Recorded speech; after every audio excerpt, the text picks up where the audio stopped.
A very warm welcome to you. It's always a delight to have you for company each week on the program. We remain your source for all the exclusive interviews, events, and major happenings in the world of business. My name is Lucy Lube. Welcome to the program. On our lineup this week, first we join Faith and our guest, Alhaji Gbadebo Olatokunbo, Chairman NTA Association of Contributory Pensioners, ACPEN, on the CEO rendezvous for the continuation of the exclusive interview on Contributory Pension Scheme 2.5% differential payment matters arising. Speaking in the course of the interview, Alhaji Olatokunbo said that PENCOM must work with other critical government agencies to make life easy for pensioners. Take a listen. So many things we've lodged complaint to them. Let them notify government what people are coming to them for that are not in their schedule of business, to ask those government agencies to wake up from their slumber. There are a lot of government agencies that are supposed to work in harmony with PENCOM to make life easier for pensioners. They were not. On this edition, also, we will bring you a rerun of highlights from the 8th Annual General Meeting of WAICA REinsurance Corporation PLC, which took place recently at the Radisson Hotel, Victoria Island, here in Lagos. The annual general meeting afforded the board, management, and shareholders of the company to discuss areas of growth. Despite the global turbulence of 2020 occasioned by the coronavirus pandemic, WAICA Re PLC gross written premium grew by 46% from $70.3 million in 2019 to $102.6 million in 2020. Let's take some excerpts from the meeting. 1, to receive the group chairman's statement. 2, to receive the audited financial statements of the company for the year ended 31st December 2020, together with the reports of the directors and auditors thereon. I want to take this opportunity to congratulate you, the board and management, for this performance. In the year that COVID had affected most nations and businesses, and under your leadership, the board and management. Reading through your annual report, I realized that 11 out of 12 SBUs, apart from Liberia, achieved growth over the previous year. And this is impressive. Plus, of course, all the other extras we have lined up for you this week. So sit back, relax, and enjoy the package. Details in just a moment. Please stay with us. What takes your anxiety away? Access to medical care without financial constraint. Assurance of a cover for my car and I. Keeping my family protected despite my low income. Knowing that my goods are secured while in transit. Not having to worry about the pain and the bills at the same time. Having my investment secured. No matter what safety means to you, we provide you with a covering to keep you and all that matters to you safe. Consolidated Hallmark Insurance PLC. Anxiety away. Value assured.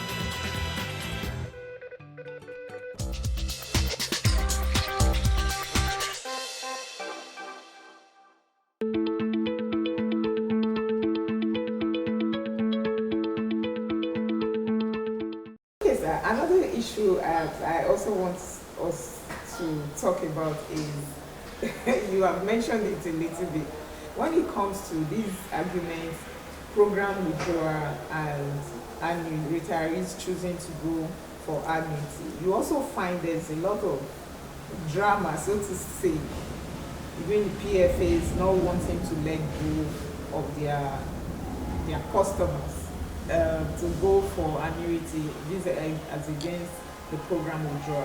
Why is it so?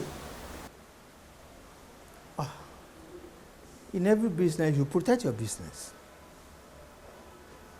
If you are in a business, and definitely if you are in a business, you must be getting something from it, then you need to protect it. But since people started moving to annuity, to be fair to PENCOM, they look into some of the matters. Why are people moving? And they and the PFA, they've been adjusting, doing a lot of packagings. For example, there was a time they asked them, they said there's an accrued interest with PFA, that they asked PENCOM, then asked PFA to add it to their to the contributors, which gave them some nudge over us that we are with annuity. They've been looking, most of these problems were unexpected. As they were coming, they were looking at it. The time I was having problem, some of us were having problem moving from one place to the other. Those are the reason why PENCOM then came hard on the PFA to soften, to make it easier to move from one PFA to another, not to talk of annuity. Let's talk about the issue of pension assets. Today is in about 12-point-something trillion. Anytime people suggest that the funds should be channeled into infrastructural development in Nigeria, you hear people like you, contributors, they go up in arms. They shouldn't touch the money and all of that. But I just want you to know, why is it such a sensitive issue, especially for pension contributors, when the issue of pension assets is suggested to be used for infrastructural development? This question would have been for PENCOM. PENCOM would say they are protecting your interests. The reason why I said so, I used to have a good rapport with PENCOM because initially I was seeing PENCOM as enemy. Why were you seeing them as enemies? When we were having problem, and everybody refers, for example, when we had problem in NTA, we wrote to our management, they said, go to your PFA or PENCOM. And PENCOM tell us that what we're asking for is out of their jurisdiction. We see them as if they don't understand what we're going through. But because we have nowhere to run to, we decided to be meeting with PENCOM. Listen to them since they are ready to hear us. After complaining, saying all sorts of things to them, and they then tell us their story, we hands down. Okay, Alaji, when it comes to the contributory pension scheme, as I said before, a lot of people have praised the system, despite some of the challenges here and there. But you still find that Nigeria's population of about 180 million people. As we speak today, the number of contributors is put at about 9.2 million for a population of a working population of about maybe 40 million people. Now you find a lot of states in Nigeria are yet to key into the CPS, and oftentimes the reasons that is given is, there's no money and all that. And sometimes it can be heartbreaking when you're seeing people invest the good part of their life into saving, and at retirement there's nothing to show for it. I just want to report. You are asking me too much question that has to do with PENCOM. I read somewhere the amended year 2014 that they empower PENCOM to hold defaulters. I can't recollect because It has been some time that I read the act again.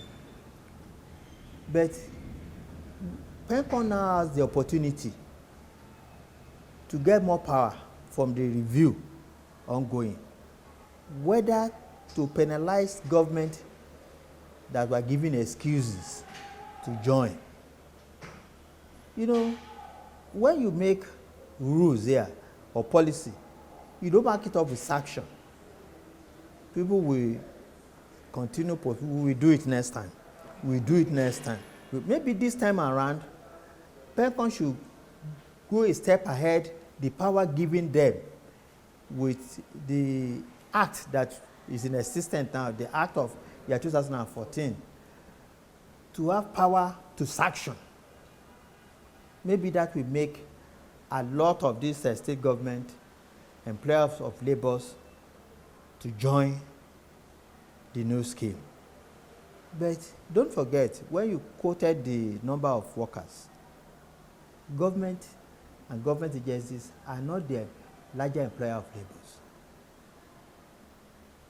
It's the business world, petty traders and so on and so forth.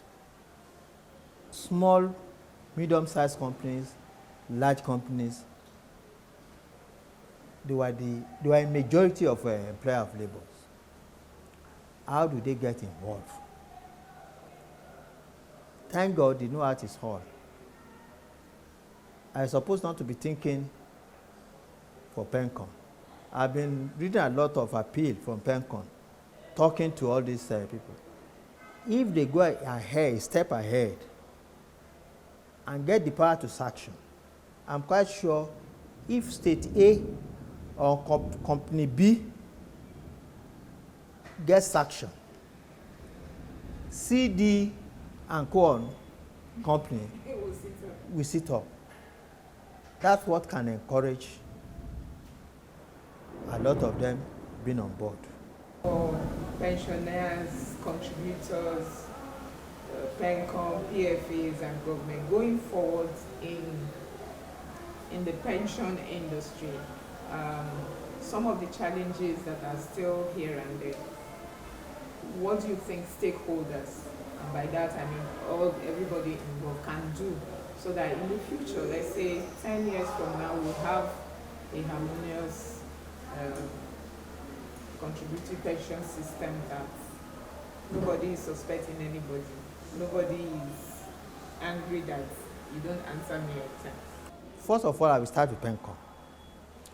We've been lodging complaints. Most of the complaints we've been lodging, PENCON are not involved. For example, I was in discussion with PENCON. Then I told the man I'm discussing with on the medical expenses that I incurred during my spinal surgery at Igobi.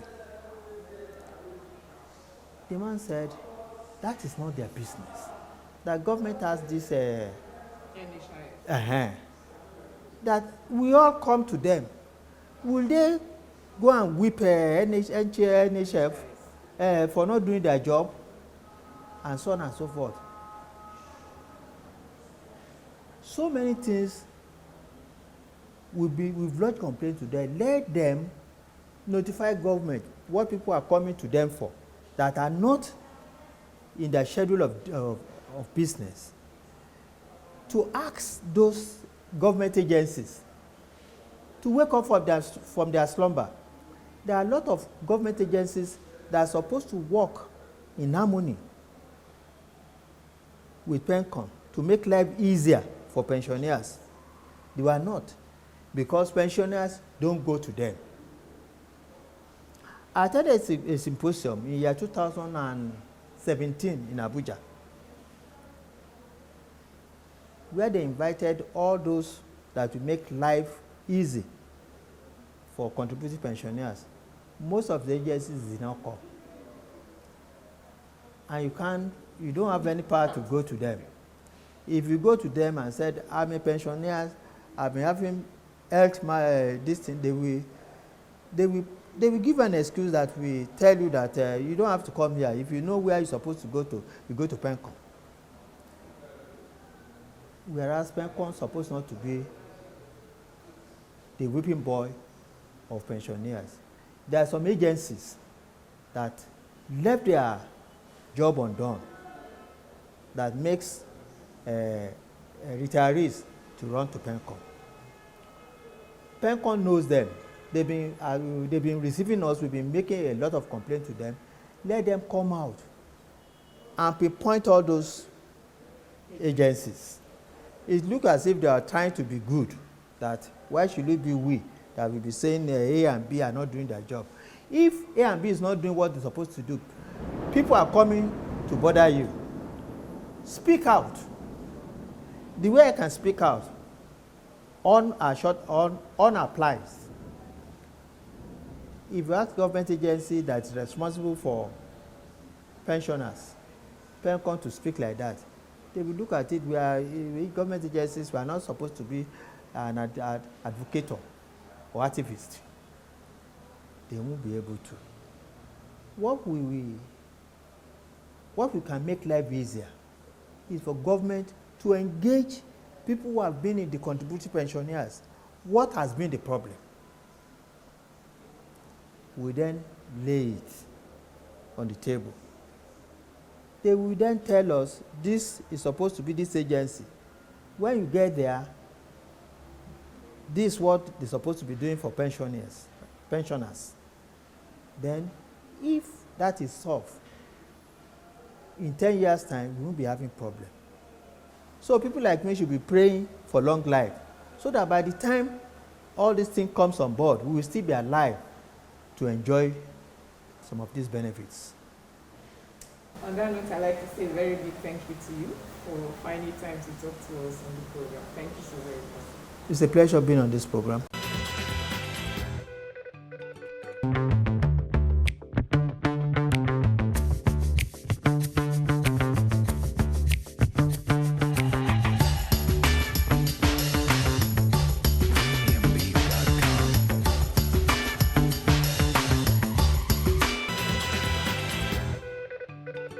All right, welcome back.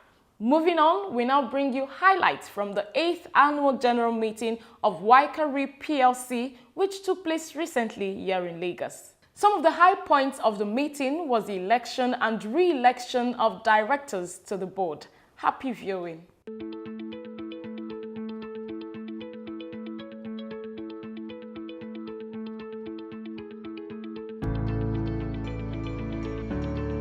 WAICA REinsurance Pool is a precursor of WAICA REinsurance Corporation PLC, which is today among the top 10 well-respected indigenous reinsurers in Africa. The board, management, and shareholders recently gathered at the Radisson Hotel, Victoria Island for the 8th Annual General Meeting of the company. The hybrid meeting, which had some directors participating virtually, was set in motion with the notice of the AGM read by the company secretary, Mrs. Patricia Victoria Fomba. 1. To receive the group chairman's statement. 2. To receive the audited financial statements of the company for the year ended 31st December 2020, together with the reports of the directors and auditors thereon. 3. To declare a dividend. 4. To elect or re-elect directors and to fix their remuneration.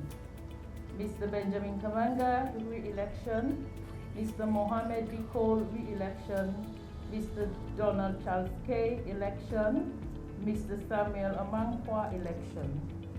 To appoint auditors and to authorize the directors to fix their remuneration. 6. To transact any other business proper to be transacted at an annual general meeting. Kickstarting the meeting proper, the group chairman, Mr. Kofi Dufour, proposed that the chairman's statement be taken as read. I propose that we take the statement as read, and I shall deal with any questions regarding the statement after the presentation of the audited financial statements and the report of the auditors and directors. Ladies and gentlemen, if that is acceptable, can someone please second the motion? Presenting the independent auditor's report, Mr. Derek Kawali of Piccadilly Chartered Accountants said that the audit evidence obtained was sufficient and appropriate to form their opinion. We believe that the audit evidence we have obtained is sufficient and appropriate to provide the basis for our opinion. With the auditor's report taken, the 2020 accounts of WAICA Re was presented for discussion and contributions from shareholders by the chairman. Mr. Chairman, my question is, it has to do with recapitalization. And as you alluded in your earlier presentation, and I quote, the pandemic still lingers on. My question is, would you still want to pursue this? And if yes, when should we be looking at? Thank you, Mr. Chairman. Responding to the concerns of shareholders as regards recapitalization, the chairman said that will be done when the time is right. Well, that is true. I did mention in my statement, chairman's statement, about possible capital raising. But as you rightly said, we will be liaising with our financial advisors to make sure that the time is appropriate. We are aware of the effect of COVID on most businesses and then on most shareholders. And so we will liaise with our financial advisors, as I said, to make sure that we do the capital raising at the appropriate time. Thank you very much. The high point of the AGM was the election and re-elections of directors to the board. I propose that Mr. Benjamin Kamenga be and is hereby re-elected to the group board as a director of the company. May I have someone to second the motion? I, Paul Bello, one of the shareholders and at the same time the staff. I do second the motion raised by the chairman. Thank you very much. Despite the tough operating environment which affected businesses across all sectors globally in 2020, WAICA Re PLC still recorded an impressive result. During the period under review, the company achieved a gross written premium of $102.6 million in 2020, up by 46% from $70.3 million in 2019. Underwriting profit also grew by 77% from $5 million in 2019 to $8.8 million in 2020. Profit before tax moved up by 39% to $13.6 million in 2020 from $9.7 million in 2019. Management expenses dropped by 4% from $18.2 million in 2019 to $17.1 million in 2020.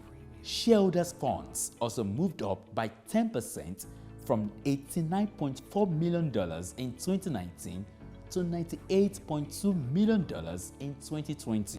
Total assets of the company now stands at $183.9 million from $136.9 million in 2019, reflecting a growth of 34%.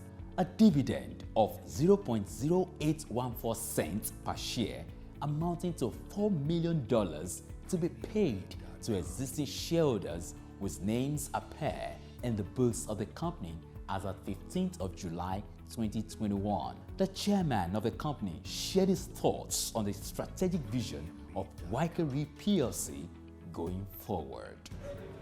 Well, every company must have, continuity plan. A plan that you put in place in case something happens. What should you do? So you have an alternative. And so in the case of WAICA Re, though we experienced the impact of COVID, which restricted us from going to do marketing physically, so we resorted to doing marketing virtually and then on phone. And it's even good because now, apart from even going physically to do marketing, we've also realized that you can do that virtually. Yes, and it really helped, as you can see from our financials. Well, for the first 10 years, I would say God has been good to WAICA Re. We have done well by the grace of God. I wouldn't say because we are so intelligent or because we are so dedicated to the company. It's been the doing of the Lord that we have come this far. I believe that God even knew WAICA Re before the company was established. In the next 10 years, what we need to do is to put together another strategic plan for the next 10 years. And I believe, once again, we'll be guided by the good Lord to be able to, move to the next level.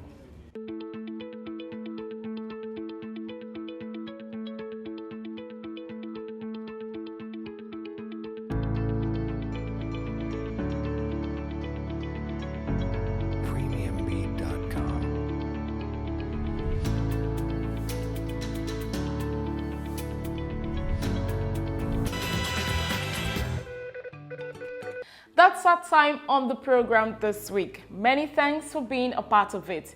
Join us, same time, same station next week for a fresh package.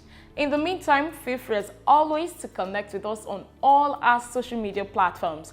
Don't forget also to join us live every Wednesday by 9:45 a.m. on Nigeria FM 102.7 for our flagship Pidgin English program, Waiting Insurance They Do Safe, powered by NICOM. My name is Lucy Lugbe. Until next time, be good and stay safe.